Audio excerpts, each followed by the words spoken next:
Présidentielle d'octobre 2025, le PPACI et le MGC disent non à une candidature de Ouattara pour un 4e mandat.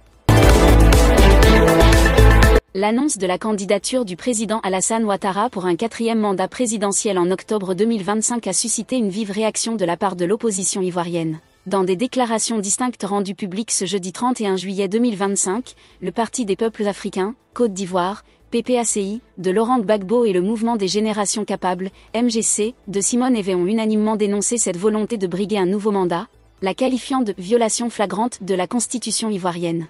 Le PPACI dénonce un piétinement de la Constitution. Par la voix de son président exécutif, Sébastien Dano-Djedje, a publié un communiqué de presse intitulé « Non au 4e mandat anticonstitutionnel de M. Alassane Ouattara ». Le parti de Laurent Gbagbo affirme que cette annonce n'est une surprise pour personne, le chef de l'État n'ayant pas envisagé de quitter le pouvoir. Le communiqué insiste sur la clarté de la Constitution qui interdit formellement un 4e mandat, soulignant que nul ne saurait y échapper, fût-il chef de l'État.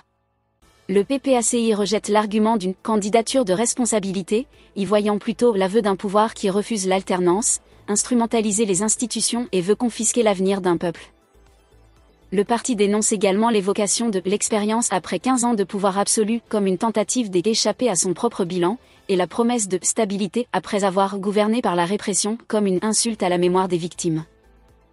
Le PPACI appelle enfin le peuple ivoirien à défendre la Constitution, la justice et l'alternance non par la violence, mais par la force du droit, l'énergie du refus, et la détermination du combat démocratique. Le parti tiendra M. Alassane Ouattara pour responsable des tensions et violences qui pourraient advenir, réaffirmant que la Côte d'Ivoire n'est pas une monarchie, et nul n'a le droit de s'y installer à vie. Le MGC rappelle la pierre angulaire de la limitation des mandats.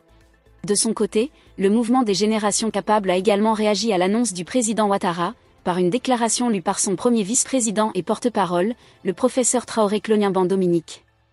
Le MGC a pris acte de cette candidature pour un 4e mandat consécutif, mais a rapidement rappelé que le principe de la limitation des mandats présidentiels à 2 constitue une pierre angulaire de la démocratie ivoirienne. Le communiqué du MGC détaille avec précision les articles de la Constitution de 2000, article 35, alinéa 1, et de celle de 2016 et 2020, article 55, alinéa 1, qui stipulent de manière identique. Le président de la République est élu pour 5 ans au suffrage universel direct. Il n'est rééligible qu'une seule fois. Le MGC insiste sur la volonté clairement exprimée par le constituant d'ancrer durablement une culture politique fondée sur l'alternance démocratique.